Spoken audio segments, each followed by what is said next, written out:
Assalamu alaikum wa rahmatullahi wa barakatuh.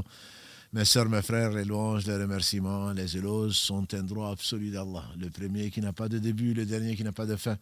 L'apparent, le dominant sur toutes choses, nous le louons, nous revenons vers lui repentant, nous lui demandons protection contre les conséquences de nos péchés, contre les insufflations de Shaitan et contre les conséquences de nos péchés et contre les tendances de l'âme. L'âme, en effet, ordonne le mal, hormis celle à qui Allah fait miséricorde. J'atteste qu'il est le seul digne d'adoration, j'atteste de la véracité, de l'exemplarité, de la prophétie de Mohammed ibn Abdillah, qu'Allah bénisse ce prophète, sa famille, ses compagnons, tous ceux qui les auront suivis dans le droit chemin et nous fasse l'honneur d'en faire partie. Bienvenue donc dans ce live, dans un décor particulier, en tout cas nouveau, et qu'Allah bénisse la partie technique et bénisse votre temps.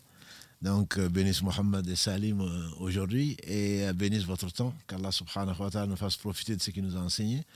Ensuite, donc, nous souhaitons dans ce live essayer de démasquer, entre guillemets, quelques moyens utilisés par l'ennemi de l'homme, l'ennemi juré de l'homme. Il a juré par impudence, il a juré par irrespect, il a juré par ignorance, certainement, bien que ce soit quelqu'un qui connaît. Par ignorance, puisqu'il a désobéi à Allah, et comme le disent les anciens, qu'Allah fasse miséricorde, toute désobéissance à Allah, volontaire ou involontaire, procède de l'ignorance. En effet, c'est le parfait dans son essence, dans tous ses noms et attributs, dans tous ses actes qui oscillent d'une part entre sa miséricorde, sa bonté, sa générosité et d'autre part sa justice qui est parfaite et qui est basée sur son omniscience et sur sa sagesse. Et donc désobéir à Allah, c'est vraiment être ignorant. Bien qu'ignorant et insolent, donc Satan a juré à Allah subhanahu wa ta'ala de se mettre devant nous, derrière nous, puisqu'Allah nous a choisis. Il a choisi en tout cas les fils d'Adam qui l'ont connu et les fils d'Adam qu'il a rapprochés, les fils d'Adam qu'il a préservés, les fils d'Adam à qui il a fait miséricorde, dans ce moment d'avant l'au-delà. Satan a juré donc de se mettre devant nous, derrière nous, à notre droite, à notre gauche, et il ne trouvera que très peu de reconnaissants, qu'Allah nous rende reconnaissants. Ça, c'est ce qu'on a déjà vu, notamment dans la sourate A'raf 7, versets 16 et 17.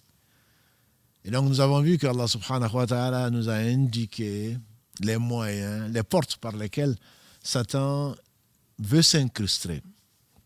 Nous avons parlé de ce qui est le plus proche du cœur, à savoir la vue, les yeux. C'est l'élément, le premier élément qu'il vise et dont il charge ses acolytes et son armée de s'occuper. Et Allah, en réponse à ça, nous a dit dans la sourate 24, An-Nur, versets 30 et 31, 30 pour les hommes, 31 pour les femmes, de baisser une partie de notre regard, d'être chaste. En effet, ta née là. Cette naissance va grandir dans le cœur, va amener de l'espérance et finalement, parfois, de la désobéissance à Allah subhanahu wa ta'ala. Il y a l'oreille, il y a la vue, il y a l'ouïe, il y a la langue, celle-là n'en parlons pas. Il y a les mains, il y a les pieds, il y a le ventre. Et qu'Allah subhanahu wa ta'ala nous donne donc cette protection. Parce que n'est protégé de Satan que celui qu'Allah subhanahu wa ta'ala protège. Et c'est la raison pour laquelle, certainement, il ne faut pas faire de compromission avec Satan. Il ne faut pas négocier avec Satan. Avec l'homme ennemi, Allah nous dit, comme dans la sourate 41, Fussilat, verset 34, Allah nous dit, idfa billati hi ahsan. Repousse le mal par ce qui est mieux. Mais quant à Shaitan, fasta'idh billah. Demande protection auprès d'Allah subhanahu wa ta'ala. Quand tu as compris donc que les portes de la citadelle sont fermées grâce à la foi, que le cœur est illuminé grâce à Allah subhanahu wa ta'ala de sa lumière, subhanahu wa ta'ala, alors tu prendras garde à Satan. Satan cherche donc les brèches. Et Satan ne dort pas, comme le dit, on le fait dire à l'imam Hassan al-Basri, qu'Allah lui fasse miséricorde. Donc quand on lui a demandé est-ce que Satan dort, il dit ne m'en parle pas. S'il dormait au moins, on aurait un moment de répit.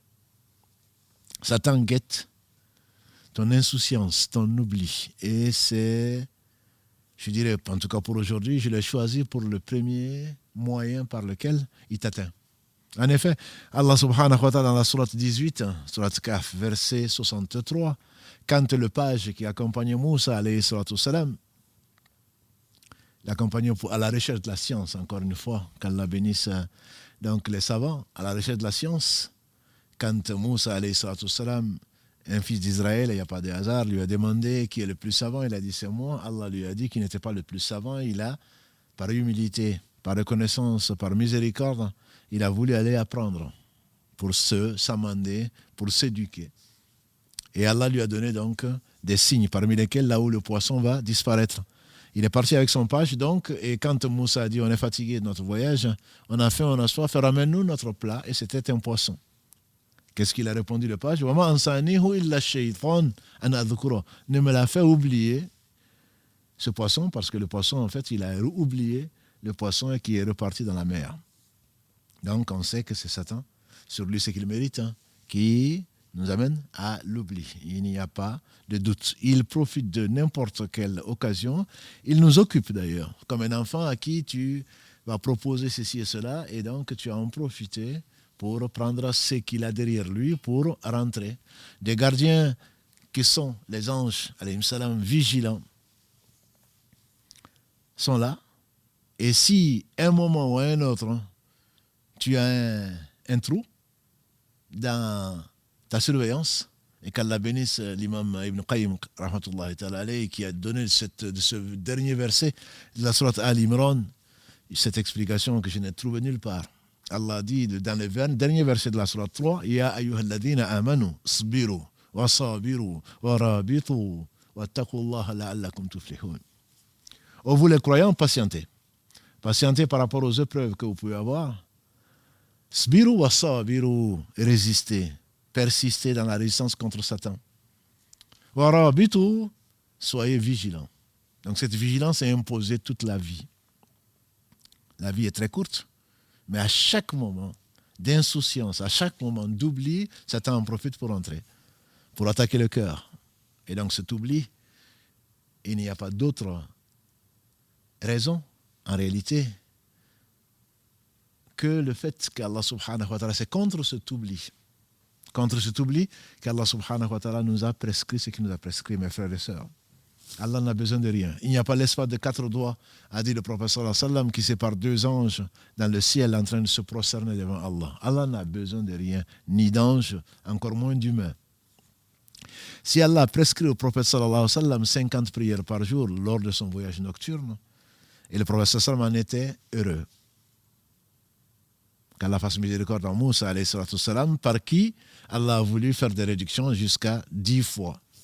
Ce ne sont pas les soldes d'hiver, bien sûr, mais 10 fois. De 50, on est passé à 5. Mais celui qui en fait plus sera certainement meilleur. En effet, Allah dit dans la sourate 29, Al-Ankabut, sourate 29, verset 45. Inna salata tanha anil fahsha'i wal munkar. La prière empêche des choses blâmables et les turpitudes. Wala dhikrullahi akbar. Wala dhikrullahi akbar. La prière empêche des choses donc blâmables et des turpitudes. Pourquoi? Parce que le rappel d'Allah est encore plus grand.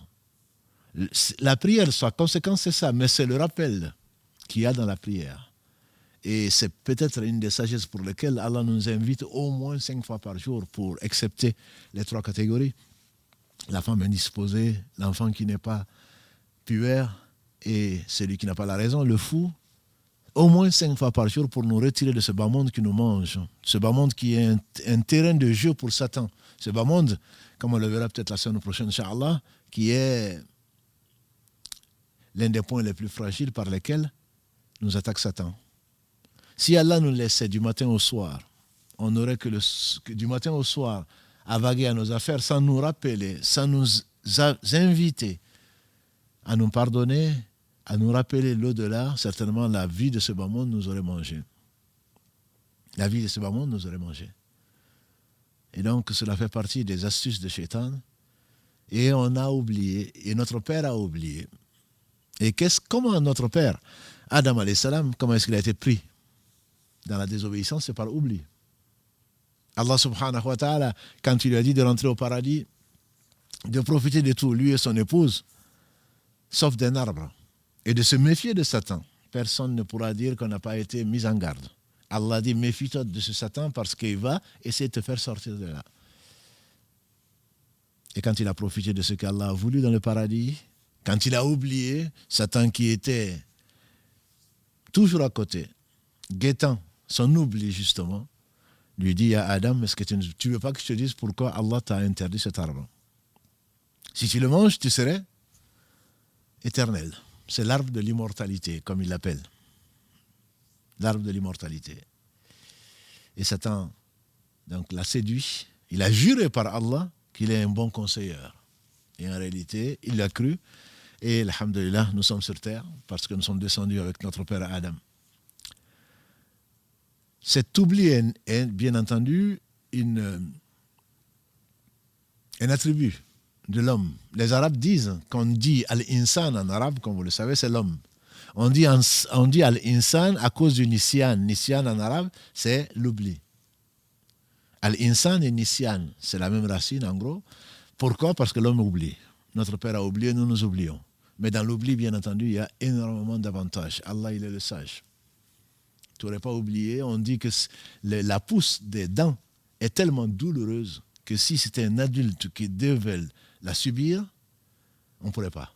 Allah le fait dans un âge où le bébé, il conforte le bébé, il a moins de douleur, et même si la maman ne comprend pas pourquoi il se met à pleurer ou elle se met à pleurer, c'est bien parce que la douleur est terrible.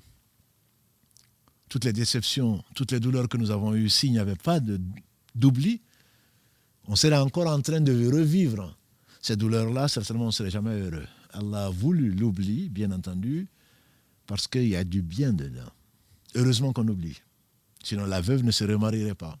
Si elle a besoin de 4 mois et 10 jours comme délai de visiter, combien de déceptions, combien de coups bas, combien d'échecs on a essuyé. Si on n'oubliait pas, on ne vivra pas.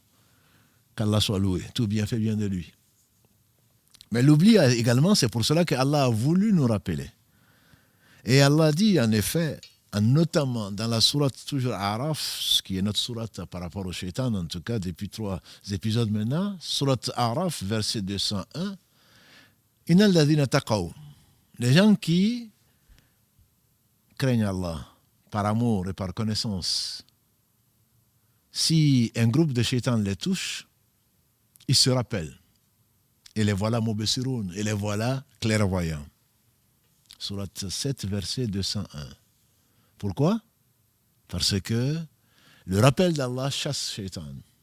L'oubli, Shaitan en profite pour entrer dans la citadelle qui est le cœur. Et donc quand tu te retrouves, dès que tu te rappelles Allah, et comme le disent les anciens, la citadelle est là, Shaitan envoie ses flèches, on peut être blessé, le croyant, le pieux peut être blessé, mais il ne meurt pas. Parce que Allah fait qu'il se rappelle, et le voilà qu'il se rend compte que sa vie entière est une lutte contre Satan, et qu'il a oublié que c'est pour cela. Et c'est une des raisons, peut-être, cette belle sagesse du hadith du prophète sallallahu alayhi wa sallam, rapporté par, que l'on trouve dans l'imam At-Tirmidhi, qu'Allah fasse miséricorde, c'est un bon hadith rapporté par Abu Huraira Karalagré. Le professeur sallam n'a-t-il pas dit Ala ad-dunya mal'ounatun mal'ounun ma fiha illa dhikra Allahi wa ma wala wa aliman wa muta'alliman. On peut rester dessus toute la nuit. N'est-ce pas que ce monde est maudit? Maudit, c'est qu'il contient. Sauf le dhikr d'Allah, le rappel d'Allah, et ce qui peut lui être assimilé. Tout ce qui te rappelle Allah, voilà ce qui est béni. Parce que si tu oublies Allah, tu es perdu. Et donc, ce monde est maudit. Maudit, ce qu'il contient. Sauf le rappel d'Allah, ce qui peut lui être assimilé, c'est-à-dire notre live, par exemple, quand on parle d'Allah, quand on lit le Coran, quand on lit le hadith, quand on se rappelle de la perfection, de la création d'Allah subhanahu wa ta'ala. Inna fi khalqi samawati wal ardi wa ikhtilafi al-layli wan nahari la ayatin li ulil albab. الذين يذكرون الله قياما وقعودا وعلى جنوبهم ويتفكرون في خلق السماوات والأرض ربنا ما خلقت هذا باطلا سبحانك فقنا عذاب النار. Allah dit dans la sourate Al-Imran 3, verset 190, il y a dans la création des cieux et de la terre, dans l'alternance des nuits et des jours, des signes pour ceux qui ont quelque chose dans la tête, ceux qui réfléchissent. Ceux qui, debout, assis, couchés, se rappellent Allah.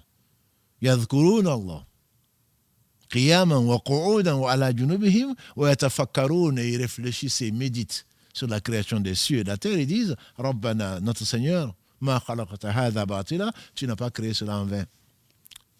Subhanak, gloire et pureté à toi. Faqina adhabanar, préserve-nous du feu. Ça veut dire que quand tu regardes la création d'Allah qui t'est permise, c'est pour cela qu'Allah a dit Qul lil mu'minina yaghuddu min absarihim, comme on a vu la semaine dernière. Dans le verset 30 de la sourate 24, Allah dit, dis aux croyants, ya Muhammad, dis-leur de baisser une partie de leur regard. On a dit, il ne s'agit pas de la contemplation d'un beau coucher du soleil, d'une mer houleuse ou d'autre chose, de la nature, comme ça. Ça te rappelle Allah, ça fait partie du dhikr. Tu dis subhanallah, gloire et pureté à Allah. Que tu regardes cet enfant qui n'était rien.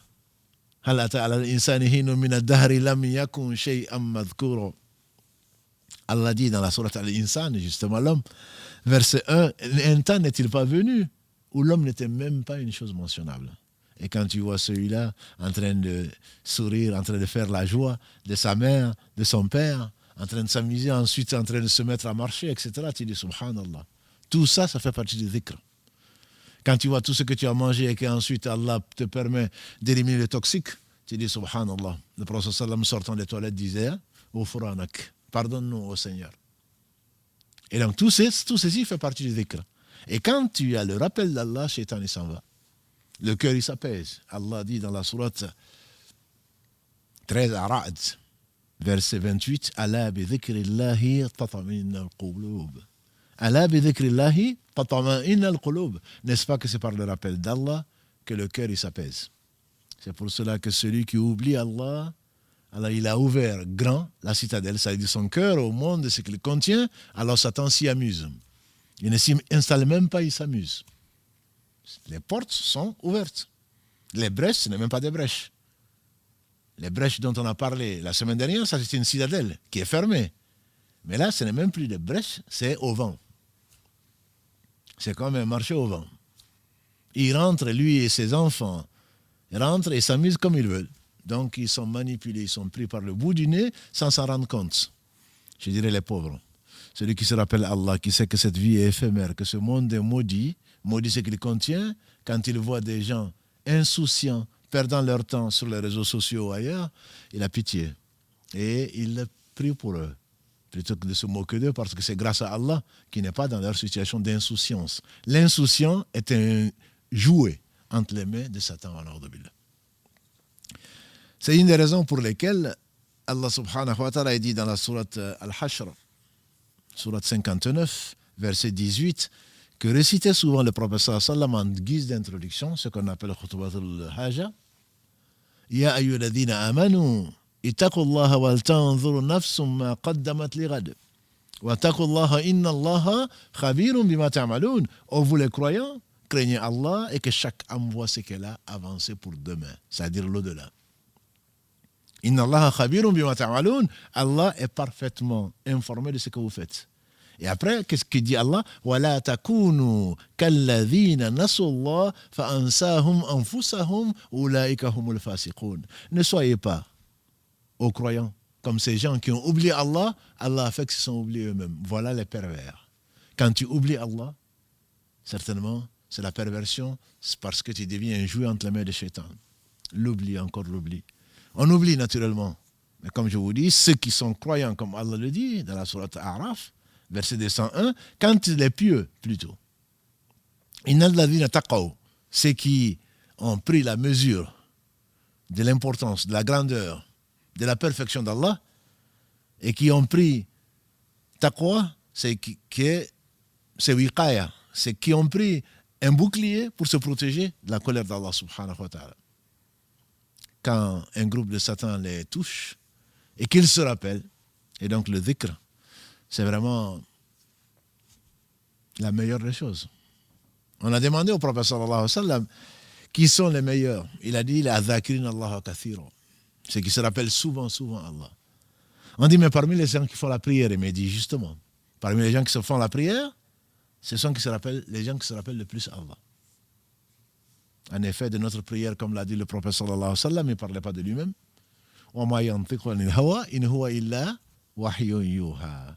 Il ne parlait pas de lui-même, comme Allah le dit, le décrit le meilleur des hommes, dans la sourate 53, Najm, verset 3-4, وَمَا يَنْطِقُ عَنِ الْهَوَىٰ. Il ne parlait pas de lui-même, sallallahu alayhi wa sallam. Ce n'est qu'une révélation révélée.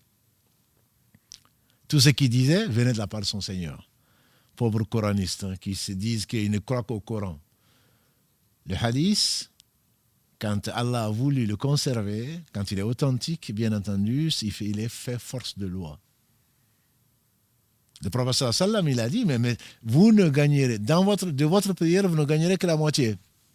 Le tiers, le quart, jusqu'au 10e. Parce que c'est là où nous sommes présents devant le Seigneur subhanahu wa ta'ala. L'esprit est là et nous sommes concentrés. Et ensuite, Satan qui vient, comme l'a dit le prophète sallallahu alayhi wa sallam, l'un d'entre vous, quand on fait l'appel à la prière, Satan, il part en jetant un pet. Allahu Akbar, il ne peut pas le supporter.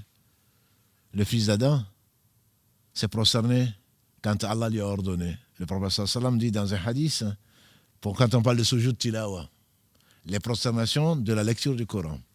Et donc, il est conseillé, ce n'est pas une obligation, il est conseillé de se prosterner quand Allah dit de se prosterner. Quand il te prosterne, Satan, il part en pleurant. Le fils d'Adam, Allah lui a dit de se prosterner, il s'est prosterné, il ira au paradis. Moi, il m'a demandé de me prosterner, j'ai refusé de me prosterner, j'irai en enfer. Et donc, quand on entend Allah Akbar, ashhadu an la ilaha illallah, il ne peut pas le supporter, il s'en va. Et dès le moment où tu fais le takbirat al-ihram, tu dis Allah Akbar, le voilà. Il revient, n'oublie pas ceci. Et ça alors, et la clim, et les machins, et les enfants, et le marché, n'oublie pas ceci. Ah oui, je dois faire cela. Tout ceci, après, tu dis salam alaikum, tu ne sais même pas où est-ce que tu en es. Mais on reviendra, inshallah, sur le waswas et les solutions que Allah a inspirées donc, aux gens de science. Ce n'est pas notre propos aujourd'hui. Patientez, inshallah, on va revenir dessus. Mais c'est naturel. Chacun d'entre nous gagne sa prière 50, il a dit la moitié. Au mieux, la moitié. Et donc, qu'Allah soit loué. Il est loué par lui-même. S'il ne nous avait pas imposé, ce qu'il nous a imposé 5 prières par jour, ce qui est le minimum syndical, entre guillemets, Allah seul sait, on reviendrait le soir fatigué, comme ce qu'il dit, je regroupe les prières, je rattrape les prières. Mais les prières n'ont pas été faites pour ça. Inna salata kanat al-mu'minina kitaban mawquta. La prière est pour les croyants, une prescription à des moments bien déterminés, dit Allah. Dans la sourate Les Femmes, Nisa, verset 103. Inna salata kanat al-mu'minina kitaban mawquta. La prière est pour les croyants, une obligation à des moments bien déterminés. Pourquoi? Parce que c'est pour ne pas oublier Allah. Wala takunu, ne soyez pas comme ceux qui ont oublié Allah. Allah les a laissés à eux-mêmes. Et donc la prière, que disait le prophète sallallahu alayhi wa sallam? Il a dit le tawaf autour de la Kaaba. Le fait de lapider le shaitan, tout ceci c'est pourquoi? C'est pour se rappeler Allah. Si Allah nous ordonne tout ce qu'il nous a ordonné, que ce soit la zakat, que ce soit le jeûne, sur lequel on reviendra, Inch'Allah, bientôt, puisque c'est bientôt Ramadan, que ce soit le hajj, toute obligation est là pour t'aider à te rappeler Allah. Parce que si tu oublies Allah, tu es entre les mains de shaitan. On va rester, Inch'Allah, juste sur ce point-là par rapport à l'oubli et on aurait pu aller beaucoup plus loin. Mais pour continuer, l'oubli donc, c'est l'un des moyens les plus utilisés par Satan.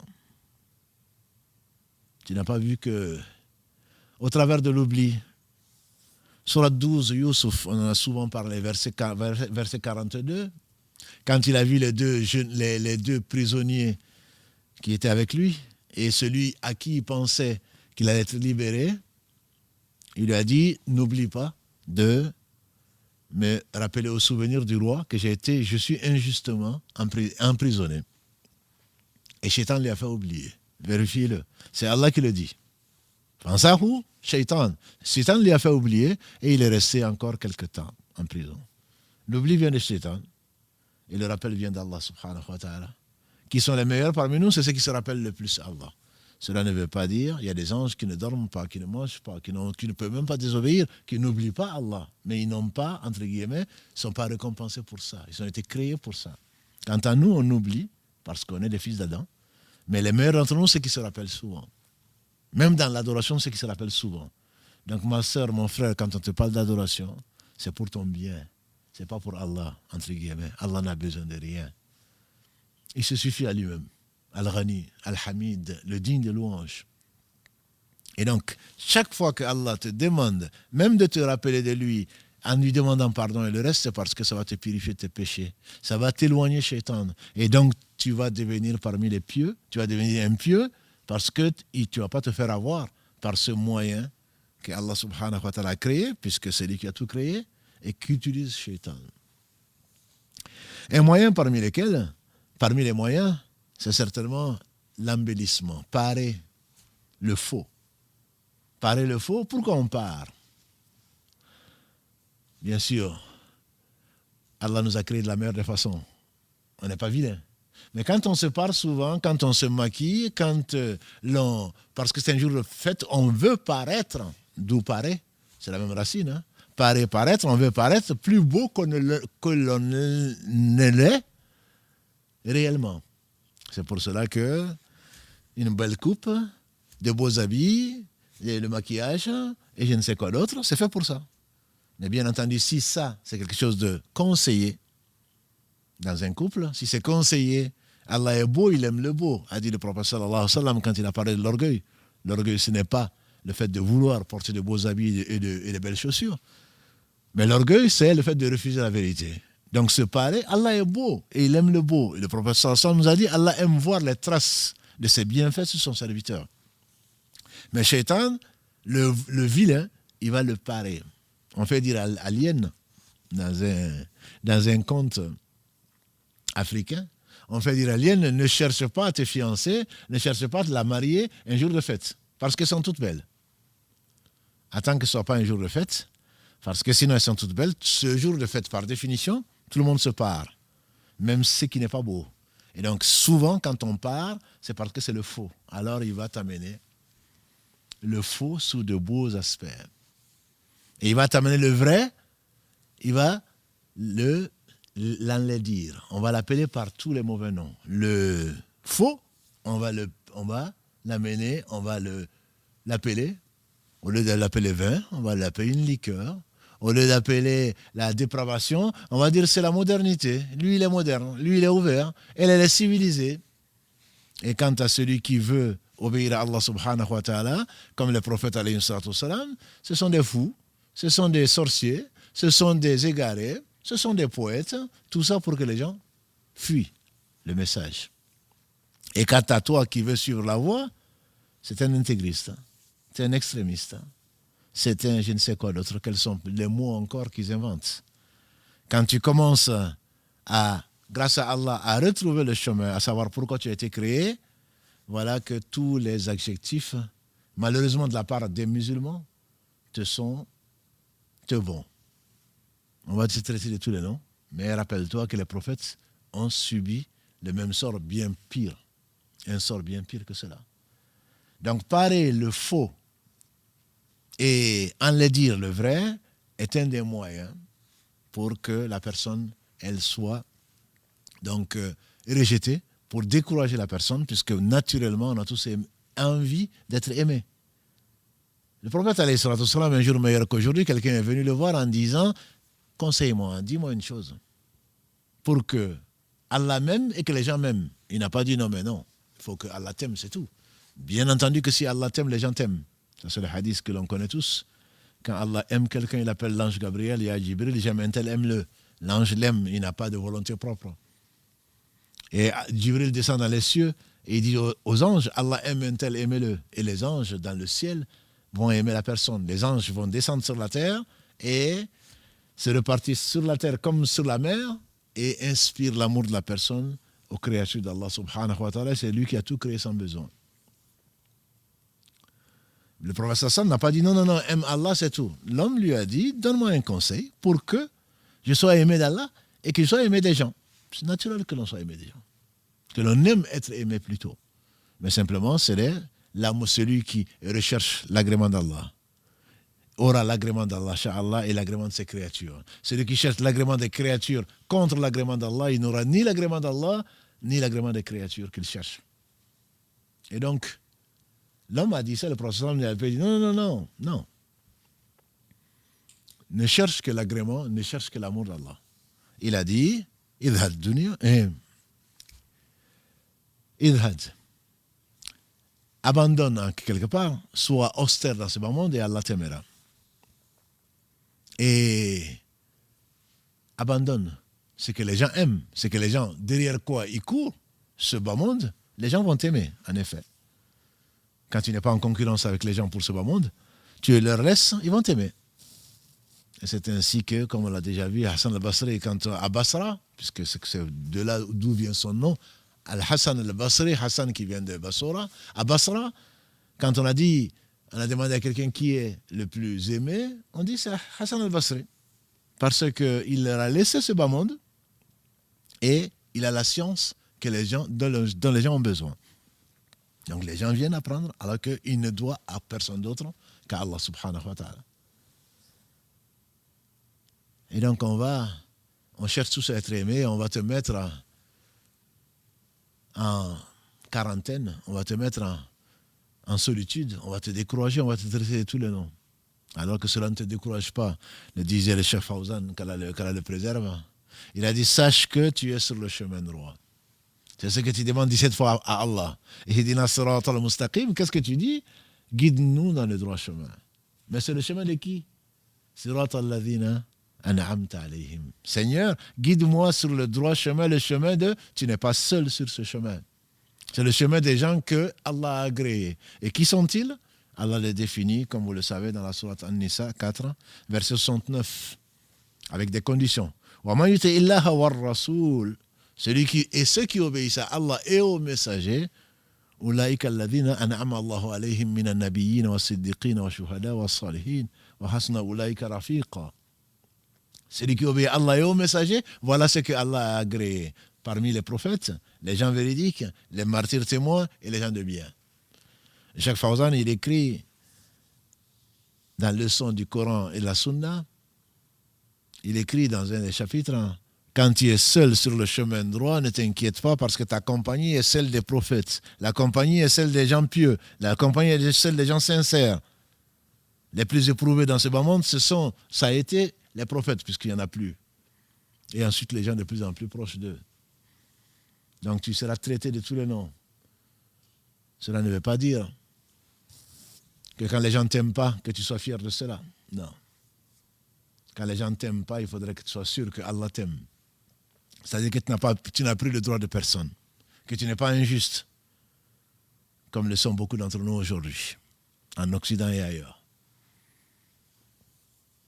Si tu es aimé, si tu n'es pas aimé des gens parce que tu es aimé d'Allah, il n'y a pas de souci. Mais si tu es détesté des gens parce que tu es détesté d'Allah, qu'Allah nous en préserve, c'est l'une des versions du hadith en question qui vient le compléter où le prophète sallam a dit, et quand Allah déteste quelqu'un, il appelle Jibril. Oh, ange Gabriel, je déteste un tel. Déteste-le. Ils n'ont pas de volonté propre, ils détestent. Et l'ange Gabriel descend dans les cieux, dit aux anges, Allah déteste une telle personne, détestez-le. Ils vont le détester. Et ils vont descendre sur la terre et sur la mer, et ils vont inspirer la détestation de cette personne aux créatures d'Allah. Qu'Allah nous en préserve. Et donc, si les gens ne t'aiment pas parce que tu es détestable, alors c'est que tu es détesté d'Allah, subhanahu wa ta'ala. Mais quand les gens ne t'aiment pas parce que Allah t'aime, alhamdulillah, c'est l'exception qui confirme la règle. Donc, il y a cette façon de parer le faux, d'appeler les bonnes choses par de mauvais noms, et également, donc, de chercher à décourager les croyants, etc. Il y a un point qui est important, parce que le temps est court, c'est le fait de la gradation. Tadarrouj. La gradation du faux que Shaitan t'appelle à faire. Je dis ça parce que souvent on a l'impression, c'est comme ça que beaucoup de gens tombent, beaucoup d'adorateurs tombent dans ce piège. Al-Wahb ibn Munabbi, on lui attribue ce récit que beaucoup d'entre nous connaissons. En fait, ce sont les Israéliates. Les Israéliates, quand on a dit, c'est des récits des fils d'Israël, on a demandé au prophète sallam comment il faut les traiter. Il a dit, ne les démentez pas, ne les confirmez pas. Parce que dans les Israéliates, il y a des choses qui sont vraies, bien entendu. Comme il y a des Israéliates qui ne sont pas confirmées. Donc ne les démentez pas, ce n'est pas parce que ce sont qu'on trouve ça dans l'Ancien Testament ou dans les récits que c'est faux. Allah, combien de fois, a confirmé des récits, notamment avec Moussa et le reste. Donc on ne peut pas dire non, non, ça ce sont des Israéliates, donc ce n'est pas vrai. Non. Le prophète nous a dit ne les démentez pas, ne les confirmez pas. Mais Wahab ibn Mulabbi, et dans cette explication, en tout cas, c'est ce que l'on trouve dans les livres tafsir, des versets 16 et 17 de la sourate 59, dont nous avons parlé, le 18, va dans le sens de craindre Allah et de se préparer à sa rencontre. Mais dans les versets 16 et 17 qui précèdent, Allah dit que c'est comme celui qui a obéi à Shaitan, et tous les deux sont en enfer. On dit que l'explication vient d'où? D'un homme, d'un adorateur. Un adorateur qui était connu et je dirais apprécié par tout le monde parce qu'il ne faisait qu'adorer Allah. C'est que Allah subhanahu wa ta'ala, ce dont tu nous as déchargé. Il n'y a pas de moine dans l'islam. Adorer Allah, c'est se marier. Adorer Allah, c'est aller chercher, de se travailler, vivre de produire sa sueur. Adorer Allah, ce n'est pas rester dans la mosquée ou ailleurs en disant je vais me contenter des allocations ou je ne sais quoi d'autre. C'est pas ça. Adorer Allah, tout est adoration. Comme on le fait dire au cheikh de l'islam, Ibn Taymiyyah, c'est la définition la plus répandue, peut-être la plus correcte en tout cas. L'adoration, c'est tout ce que Allah aime comme acte du cœur, de la langue et des membres. Tout ce que Allah aime et agrée, des actes du cœur, de la langue et des membres, c'est de l'adoration. Et donc cet adorateur, avant nous, était connu pour cela et peut-être aimé, en tout cas, impressionner les gens. Et Allah l'a éprouvé. Et la vie et la mort ont été créées pour cela. Et il y avait 3 hommes, 3 frères, qui devaient voyager et qui avaient une sœur, leur sœur unique. Ils ne pouvaient pas voyager avec cette sœur. Et donc, ils ne voyaient personne dans le village à qui confier cette sœur. Finalement, à l'unanimité, ils ont dit on va confier cette sœur à cet adorateur, parce qu'il ne fait qu'adorer Dieu, il ne fait du mal à personne. Quand ils sont venus proposer ça à cet adorateur, il a demandé protection. Il a dit non, je ne veux pas de ça. Laissez-moi adorer mon Seigneur tout seul. Et à force d'insister, Satan lui dit non, mais tu vas faire du bien de toute façon. Qu'est-ce que ça va te coûter que de faire ton adoration? Et en plus, tu vas faire du bien parce que tu as gardé leur sœur. Il a fini par accepter. Qui dirait que c'est mauvais de rendre service. Quand les frères sont partis, les 3 frères, ils s'occupaient de cette femme. Mais comment? Parce qu'il était dans une tour. Il était en haut et il dit mettez votre sœur en bas, loin de moi. C'est ce qu'ils firent. Mais comme elle ne sortait pas, elle était gardée, ils lui apportaient de la nourriture. Et donc, il était convenu qu'il mettait de la nourriture loin de là. Il descendait de sa tour, il mettait de la nourriture et ensuite elle venait le chercher quand il était remonté. Ceci dura le temps qu'Allah a voulu. Satan vient, non mais la pauvre, elle ne va quand même pas tous les jours sortir pour venir chercher sa nourriture. Et si tu la mettais juste près de la porte de la tour, comme ça, elle n'aurait qu'à ouvrir et elle prend sa nourriture. Au moins, tu ferais du bien. Allah va te récompenser parce que tu auras soulagé la peine d'une de ses créatures. Il a dû résister un peu. Finalement, il a dit, mais pour avoir du bien, bien sûr que je vais le faire. C'est ce qu'il fit. Et ensuite, cela dura le temps qu'Allah sait. Et Satan lui vient et lui dit, mais finalement, depuis que ses frères sont partis, elle est toute seule. Elle n'a personne à qui parler. Tu pourrais au moins lui demander comment ça va, mais au travers de la porte, bien sûr, tu n'as pas besoin de la voir. Juste au travers de la porte, tu lui demandes si ça va, si elle a bien dormi, si elle n'a besoin de rien. Et bien sûr, ça ne peut être que du bien.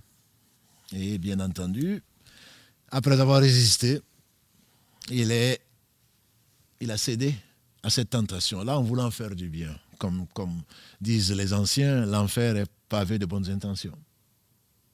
L'enfer est pavé de bonnes intentions. Je veux bien faire. Cela dira le temps qu'Allah seul sait. Et ensuite,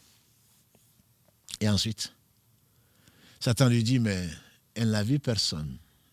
Juste lui demander le soir ou le matin, comment tu vas? Eh bien, soit elle va devenir muette, soit alors elle va s'ennuyer, c'est pas possible. Au moins, fais une petite causette, reste un peu avec elle, toujours derrière la porte, et échanger un peu de temps, pas seulement comment ça va. C'est ce qui va céder en voulant faire du bien, et ça va durer le temps que Allah veut.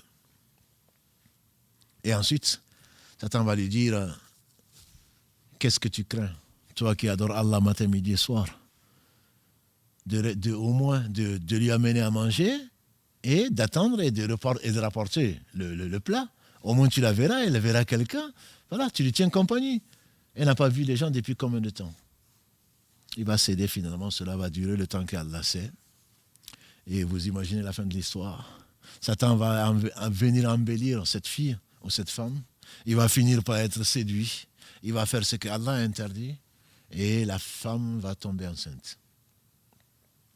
Maintenant que la femme est tombée enceinte, Satan vient lui dire, mais maintenant, qu'est-ce que tu vas dire quand les frères reviendront? Que tu as mis enceinte leur sœur alors qu'ils t'ont fait confiance. Alors, ce que tu vas faire, cet enfant, tu vas le tuer. Comme ça, ils ne sauront pas. Il va tuer l'enfant. Et Satan va lui dire, et tu es sûr que cette femme qui a eu cet enfant, tu es sûr qu'elle va garder le secret? Elle va certainement le dire à ses frères. Donc, si vraiment tu ne veux pas que ses frères le sachent, tu n'as pas d'autre choix que de la tuer. C'est ce qu'il va faire. Il va l'enterrer en bas de la tour.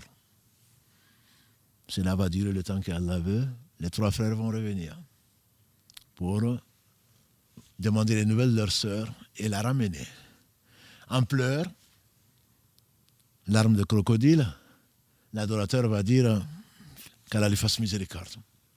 Quand vous êtes parti, elle a été prise de ce que Dieu seul sait et elle est morte. Et je l'ai enterrée, il va lui montrer un endroit où la terre a été retournée. Les frères vont participer à cette tristesse, vont pleurer et vont repartir au village. Et Satan n'a pas fini, vous en doutez. Satan, comme le disait un homme de science, imaginez quelqu'un qui s'exerce pendant 50 ans dans un métier. Vous pensez qu'il ne va pas avoir de l'expérience? Certainement. Alors Satan, depuis que Allah l'a envoyé en enfer, depuis la création d'Adam, qu'Allah lui a promis l'enfer, il s'exerce à détourner les fils d'Adam. Vous vous imaginez bien que ces moyens et ces méthodes sont affûtés. Depuis des millénaires, il est en train de préparer. Il a juré à Allah de nous amener tous en enfer. Et comme on connaît la proportion de l'enfer, on l'a souvent dit, 999 sur 1000 fils d'Adam. Qu'est-ce qui fait Satan? Les frères se sont résolus à la perte, entre guillemets, de leur sœur. Le même soir, Satan vient dans le rêve de l'aîné et lui dit qu'elle est devenue ta sœur. Et dans le dialogue interne, l'homme lui dit, ma sœur est morte et elle est enterrée, qu'elle lui fasse miséricorde. Il lui dit, non, elle n'est pas morte comme ça. Elle est effectivement morte, ta sœur. Mais moi, je sais comment. Tu sais, en bas, si jamais tu vas en bas de la tour, si tu y vas, tu vas trouver des ossements de ta sœur et de ton neveu. En fait, cet homme qui paraît adorateur a eu des relations avec elle et ils ont eu un enfant et ensuite il a tué l'enfant et ta sœur. Et ensuite il va voir le cadet. Il va lui dire exactement la même chose, le troisième exactement la même chose. Le lendemain, il se réveille. Il se réveille et ils ont dit c'est bizarre. L'aîné qui dit moi j'ai fait un rêve bizarre. Voilà ce qu'on m'a dit. Le cadet dit mais c'est exactement la même chose dont j'ai rêvé. Le troisième aussi. L'aîné dit ce n'est qu'un cauchemar, n'en faisons pas cas. Satan va pousser le cadet en disant non, moi je veux bien le vérifier. Qu'est-ce qu'on a à perdre d'aller le vérifier? Il nous a montré exactement l'endroit. Si c'est faux, ce n'est pas un souci.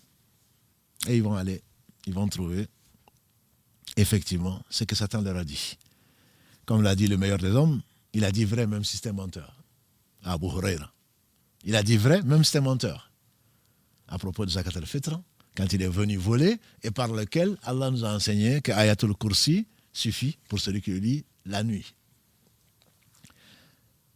Et donc, on va voir l'adorateur et on va le confondre, il va avouer. Et donc, on va l'amener au roi ou au responsable du village et on va dire il a tué une femme et un enfant, on va le crucifier. Quand il est sur la croix, pour le crucifier, Satan vient le voir. Tu sais que c'est par moi que tu as pu jusque-là vivre. Renie Allah, alors je vais te sauver. La crucifixion. L'homme désespéré, entre guillemets, c'est l'une des ruses de Satan. C'est l'un des moyens qu'il utilise, c'est la peur. Mais on y reviendra, Inch'Allah. Il va régner Allah. Et si vous relisez le verset 16 et le verset 17 de cette surah 59, c'est comme celui donc à qui Shaitan a dit « Ukfur ». Mécrois, il a mécru et les deux sont en enfer. En effet, il a régné Allah et ce n'est pas pour autant qu'il a été sauvé. Et Satan s'en va. Moi, je suis en enfer, tu me rejoindras. Moi, je t'ai promis ce qui n'est pas de mon ressort, comme Allah le dit subhanahu wa ta'ala dans la sourate Ibrahim, dans la sourate 14. Falamma qudiya al-amr. Qala shaytanu lamma qudiya al-amr. Shaytan dit, quand l'affaire a été réglée par Allah, Inna Allah wa'adakum wa'ad al-haq. Allah vous a promis, et sa promesse est vraie. Et moi, je vous ai promis, j'ai trahi ma promesse. Satan lui a promis qu'il va le sauver. C'est Allah qui sauve. Il n'a pas été sauvé et il est mort mécréant. Et les deux sont en enfer. C'est l'une des explications données à ces versets 16 et 17 de la sourate 59. Avant que Allah nous dise Ya ayyuhalladhina amanu ittaqullaha wal tanzur nafsum ma qaddamat lighad. Que chacun voit, ô vous les croyants, craignez Allah et que chacun voit ce qu'il a avancé pour demain. Donc c'est par gradation. C'est petit à petit. Tu ne viens pas te dire, mais écoute, fais cet acte-là, ça va t'amener en enfer. Bien sûr que non. Et on retrouve combien de cas, en Afrique en particulier. Le cousin, c'est comme mon frère. La cousine, c'est comme ma sœur. Ma belle-sœur, mais c'est la femme de mon frère. Il faut quand même que je sois gentil avec elle. Qu'est-ce qui peut se passer entre nous si ce n'est le bien? Et combien d'enfants hors mariage existent dans ces familles-là? Et les familles se ferment les yeux dessus. Quand le prophète sallam nous a dit qu'aucun d'entre vous ne reste en tête-à-tête avec une femme qu'il peut épouser. On lui a dit, mais et si c'est le beau-frère? Il a dit quoi? Le beau-frère, c'est la mort. Parce qu'on ne soupçonnera rien. C'est la mort.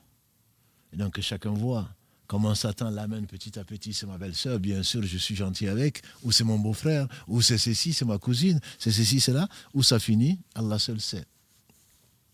Entre ce qui est connu et qui est caché, ou que tout le monde est, ce qui est exposé, que tout le monde sait.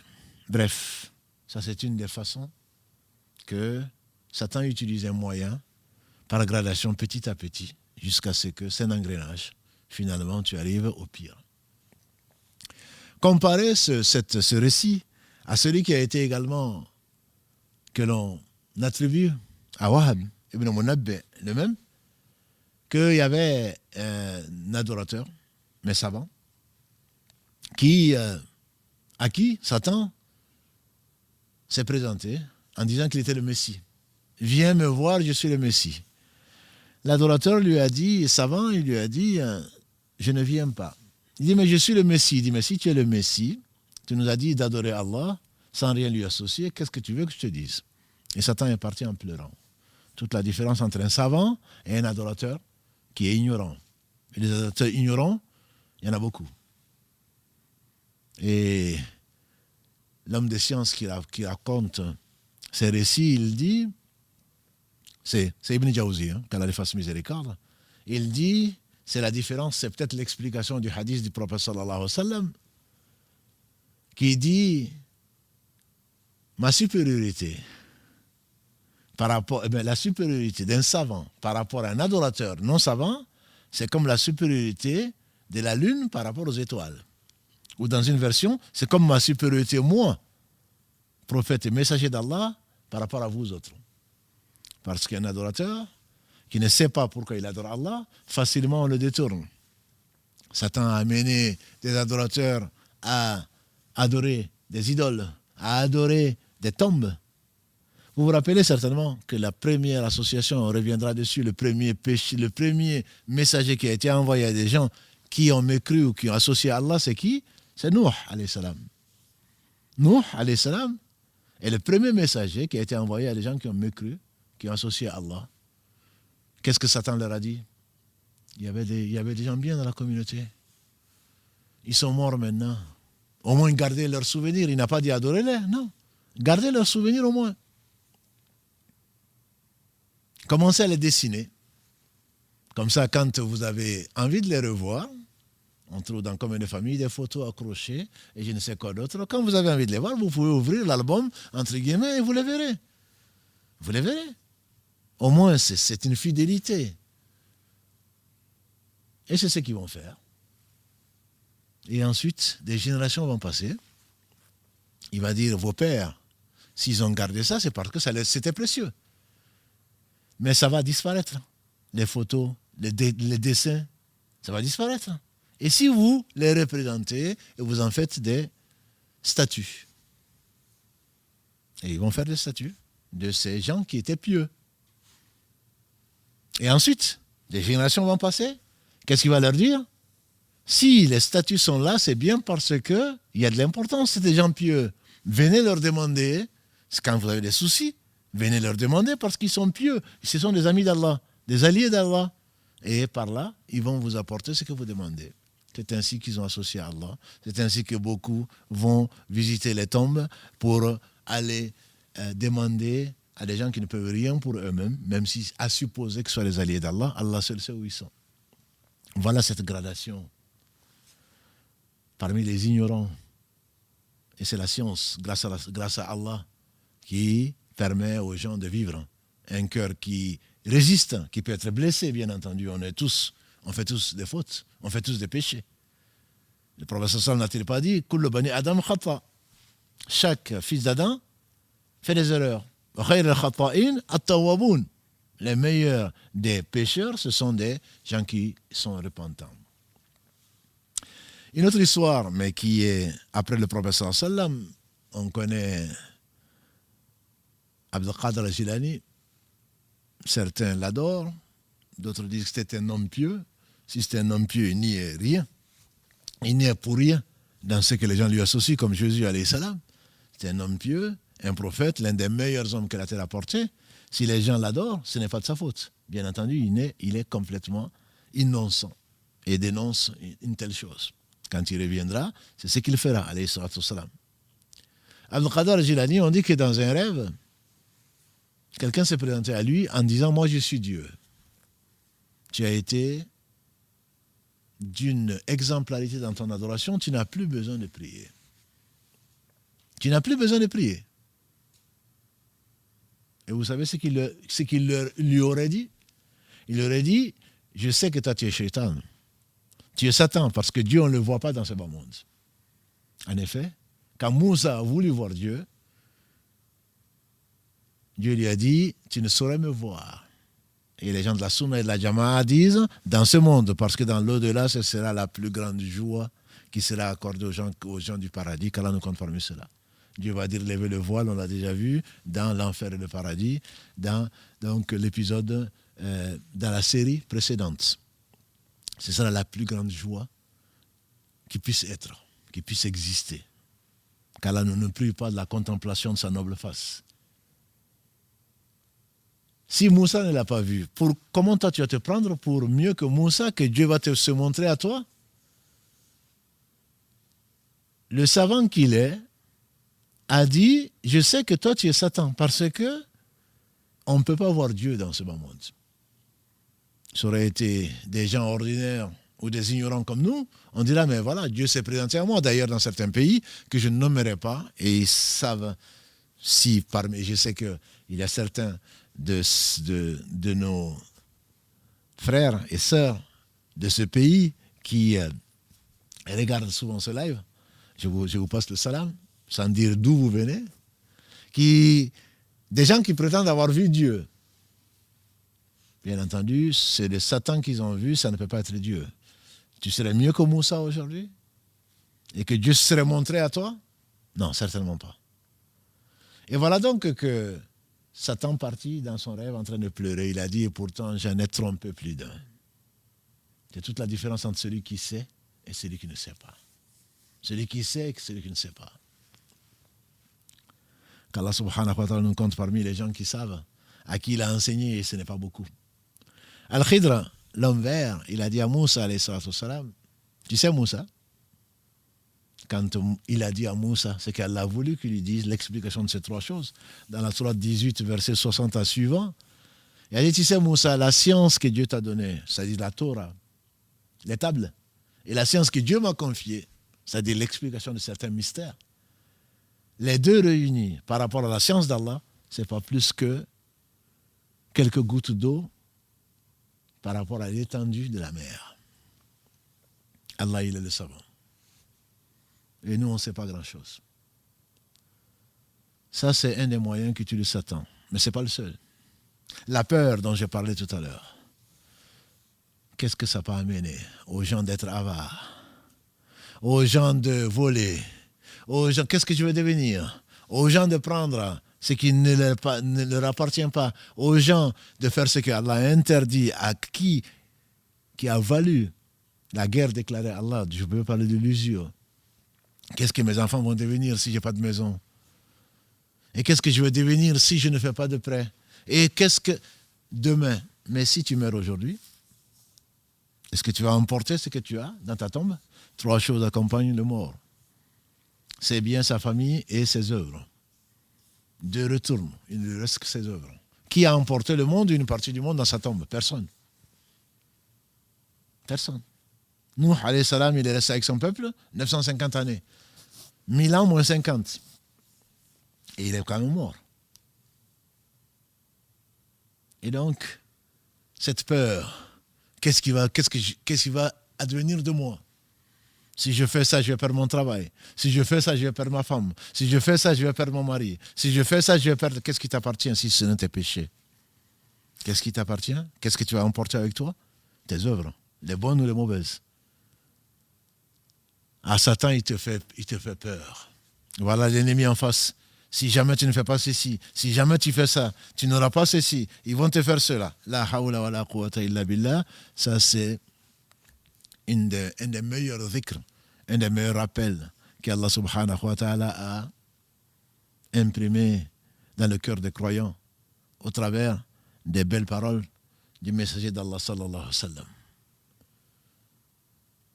Ibrahim alayhi salam, il a assumé, c'est le père des musulmans. Quand il a jeté dans le feu, qu'est-ce qu'il a dit? Hasbi Allahu wa ni'mal wakil. J'assume. Allah me suffit et quel bon garant. Le prophète alayhi salam, quand on a dit les gens se sont regroupés, craignez-les. C'est Satan qui dit craignez-les. Ils se sont regroupés contre vous, craignez-les. Qu'est-ce qu'ils ont dit? Hasbunallahu wa ni'mal wakil. Allah nous suffit et quel... C'est le meilleur des garants. La peur est naturelle. Même Moussa, il a eu peur, alayhi salam. Les prophètes, ils ont eu peur. Mais simplement ensuite, le rappel d'Allah subhanahu wa ta'ala, qui, Allah apaise leur cœur et les voilà fermes. La peur fait partie de ces moyens qu'utilise Satan contre nous. Surtout nous faibles, bien que l'homme a été créé faible, comme Allah le dit. Mais il dit également, le stratagème de Shaitan est également faible. Dans la même sourate, la sourate les femmes. Inna kayda shaitana kana da'ifa, verset 76 de la sourate An-Nisa. Dans le verset 28, Allah dit, wa khuliqal insana da'ifa. Les deux sont faibles. L'homme a été créé faible, mais les plans de Satan sont faibles. Alors ne le craignez pas. Il ne faudrait pas qu'on le craigne. Il faut qu'on craigne Allah subhanahu wa ta'ala. Fala takhafu. Il ne faut pas craindre le shaitan. Ses plans sont faibles. Allah nous a donné de quoi nous prémunir contre ses plans. Il y a bien d'autres moyens. Et le temps est court. Mais j'aimerais terminer peut-être, au moins le citer ce moyen qui est malheureusement très utilisé, c'est le mauvais soupçon. Von. La conjecture, comme on le traduit parfois en bon français, la conjecture. Allah dit dans la sourate Al-Hujurat 49, verset 12, il intime les croyants. Ya ayyuhalladhina amanu ijtanibu kathiran min adh-dhann inna ba'da adh-dhanni ithm. Vous les croyants, éloignez-vous, ijtanibu kathiran min adh-dhann. Éloignez-vous d'une partie de la conjecture, du soupçon. Parce qu'une partie du soupçon est ithm, est péché. Et le prophète sallallahu alayhi wa sallam, il a dit, le pire des mensonges, c'est le soupçon. Le pire des mensonges, c'est le soupçon. Alors, Shaitan, dans ses waswas, et on reviendra dessus, Inch'Allah, dans ses waswas, dans ses insufflations sataniques, rien ne mérite peut-être plus le nom de diabolique que les insufflations sataniques. Il a dit ça à cause de ça. Il a fait ça, je le soupçonne de ceci. Tu as une preuve? Non, mais c'est évident. Non, c'est pas évident. Inna ba'da dhanni ithm, ça a séparé l'homme de la femme. Ça a séparé l'ami de l'ami. Ça a séparé le fils du père, la mère de la fille. Ça a séparé. Il a fait, je crois que non, je le soupçonne d'eux. Et Allah est parfait. Qu'est-ce qu'il dit? Ijtanibu kathira min adh-dhann inna ba'da dhanni ithm wa la tajassasu. Oh, vous les croyants, éloignez-vous, abandonnez une partie du soupçon parce qu'une partie de la conjecture est péché et n'espionnez pas. Il n'y a pas de hasard, c'est exactement ça. Quand tu commences à soupçonner, qu'est-ce que tu vas faire? Tu vas mettre un appareil, tu vas commencer à fouiller dans le portable ou à fouiller dans ses affaires. C'est quoi ça? Ça s'appelle l'espionnage. Et tu n'en as pas le droit. Non, je le soupçonnais, mais c'est normal. Je veux voir s'il est fidèle ou pas. Demande à ton Seigneur, subhanahu wa ta'ala, sa protection contre Satan. Ne te mets pas dedans parce que c'est ton cœur, tu verras peut-être des choses. Peut-être que ce que tu soupçonnes est vrai. On fait dire à Omar ibn Khattab qu'à l'agré, si inspiré il y avait dans cette communauté, ça aurait été lui. Quand tu soupçonnes, ne vérifie pas. Parce que quand tu vérifies, Satan qui t'a amené ce soupçon comme il a amené ses rêves à ses frères-là, tu vas trouver peut-être ce que tu cherches. Parce que c'est Satan qui veut t'attrister. Tu crois que c'est ton bien qu'il veut? Non. On fait dire Ali ibn Abi Talib, radiallahu ta'ala, qui a 6 vertus. Je vous parlerai que de 2, peut-être la semaine prochaine, des 2 autres. Celui qui connaît son Seigneur et qui lui a obéi. Voilà une vertu. Deuxième vertu, celui qui connaît Satan et qui lui a désobéi. Satan te dit fais ça, tu ne le fais pas. Parce que tu vas le regretter. Tu vas être triste. Ça va t'amener. À quoi ça va t'amener? Celui qui t'a trahi, celui qui n'a pas été l'homme qui doit être ou la femme qui doit être, elle va le payer. Combien de gens Allah a dévoilé ici avant l'au-delà? Qu'Allah nous couvre son grand voile. Il ne faut pas espionner. Et Allah continue.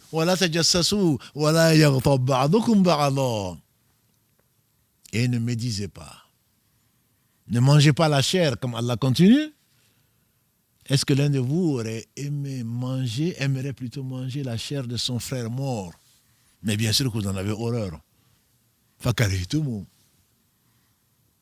وَلَا يَغْتَبْ بَعْضُكُمْ بَعْضًا أَيُحِبُّ أَحَدُكُمْ أَن يَأْكُلَ لَحْمَ أَخِيهِ مَيْتًا فَكَرِهْتُمُ وَاتَّقُوا اللَّهَ إِنَّ اللَّهَ تَوَّابٌ رَحِيمٌ. Voilà ce que l'on retrouve. Séparer les frères des frères, les frères des sœurs, les sœurs des mères, les mères des pères. Le soupçon. Un homme meilleur que moi et que vous, il s'appelait Oussama ibn Zayd al-Haritha. C'est lui qu'on appelait Zayd, le fils de Mohammed, que le prophète sallallahu alayhi wa sallam a rendu libre. Il aimait beaucoup Oussama. Dans une guerre, Oussama a désarmé un homme qui voulait le tuer. L'homme a dit Ashhadu an la ilaha illallah, ashhadu anna Muhammadan Rasulullah sallallahu alayhi wa sallam. J'atteste qu'Allah seul mérite l'adoration, j'atteste que Mohammed est son messager. Oussama l'a tué. Et quand il est venu et quand le prophète sallallahu alayhi wa sallam a entendu ça, le meilleur des hommes, certainement le plus miséricordieux parmi les hommes. Il a dit, Oussama, tu l'as tué alors qu'il a dit la ilaha illallah. Il a dit à Rasulallah. Il n'a dit ça que parce qu'il avait peur de la mort. Parce qu'il a voulu me tuer. Je peux le comprendre. Maintenant que je l'ai désarmé, il me dit la ilaha illallah. Le prophète m'a dit, tu as dit ça, tu l'as tué alors qu'il a dit ça. Il a dit à Rasulallah. C'est à cause de ça. Il a dit, tu as tué alors qu'il a dit la ilaha illallah. Il a dit, j'aurais aimé n'être devenu musulman que ce jour-là. Ça dit que qu'Allah me pardonne tous mes péchés. Le prophète sallam lui a dit, pourquoi tu n'as pas ouvert son cœur pour voir ce qu'il pensait, si vraiment, pour voir vraiment c'est à quoi il croyait. Nous croyons, c'est que le principe dans la sunna, nous croyons ce que la personne dit. A priori, jusqu'à preuve du contraire. Tu n'as pas à dire un tel pense ceci. Tu te prends pour qui? Pour Dieu? Allah sait. Le prophète sallam, Allah lui a parlé des hypocrites. Allah lui a montré les hypocrites. Et ils sont au fin fond de l'enfer. Ils sont morts. Ils sont au fin fond de l'enfer. Et pourtant, il a laissé quand ils sont venus de Tabouk, quand ils lui ont trouvé des excuses, et Allah sait qu'ils n'en avaient pas. Allah a dénoncé dans la sourate Tawbah. Ils lui ont donné des excuses et il a accepté les excuses. Il a dit leur fond intérieur, je le laisse à Dieu. Et toi, tu es en train de soupçonner tout le monde. La belle-mère comme le mari, la femme comme le fils. Tout le monde est soupçonné. Voilà un piège de Shaitan. Et puisque tu l'as soupçonné, tu vas l'espionner. Avec les techniques modernes, j'ai appris, il n'y a pas si longtemps que ça, qu'on met maintenant des appareils dans le téléphone du mari, et comme ça, on récupère toutes ces conversations. Qui est le malheureux? C'est certainement toi. À quoi ça va t'amener? Ah, j'étais sûr, j'ai la preuve maintenant. Et après, les gens ils sont là en train d'écrire tout ce qu'il fait, à moins qu'il revienne vers Allah repentant, le miséricordieux par essence et par excellence, qui lui pardonne et qui se reforme. Et donc Allah nous pardonne. Allah nous pardonne. On ne peut pas parler de tous les moyens qu'utilise Satan. Ça, ce n'était que quelques moyens. Et qu'Allah subhanahu wa ta'ala nous fasse profiter de ce qu'il nous a enseigné. Maintenant qu'on le sait, au moins ces moyens-là, qu'on essaye de s'en éloigner. Personne ne viendra au jour du jugement dernier en disant « je ne savais pas ». Adam a oublié, il a désobéi à Allah. Allah l'a inspiré, il a demandé pardon à Allah. C'est vers ce pardon. Et c'est sur cette miséricorde d'Allah subhanahu wa ta'ala que nous comptons. Satan, ses plans sont faibles, c'est Allah qui le dit. Et donc, on demande à Allah la protection, et cette protection vient avec quoi? Avec le rappel d'Allah. Chaque fois que tu rappelles Allah, voilà, Satan partir. Et c'est pour cela que quand tu demandes de venir faire la prière, tu dois venir. Quand tu dis de jeûner, viens jeûner, parce que c'est ça qui va te... C'est ça le rappel d'Allah. Toutes les adorations ont été faites pour te rappeler Allah. Et avec le rappel d'Allah, certainement, tu auras le cœur qui va être pensé. Allah va t'amener la paix dans le cœur, l'apaisement, et tu seras heureux dans ce bas monde avant l'au-delà. Sans ce rappel d'Allah, c'est un jouet, même si tu penses, tu ne le sais pas, mais tu es un jouet entre les mains de Satan. Un jouet. Comme si tu vois un enfant en train de démonter des jouets. Ils en font ce qu'ils veulent. Satan, celui qui oublie Allah, il est entre les mains de Satan. Qu'Allah nous protège contre Satan et ses stratagèmes, qu'Allah nous aime, qu'Allah nous rapproche de lui, qu'Allah nous fasse aimer les gens qu'il aime, dont Muhammad sallallahu alayhi wa sallam, ses compagnons, tous les prophètes, et quelle belle compagnie. سبحانك اللهم وبحمدك أشهد أن لا إله إلا أنت أستغفرك وأتوب إليك سبحان ربك رب العزة عما يصفون وسلام على المرسلين والحمد لله رب العالمين والسلام عليكم ورحمة الله وبركاته.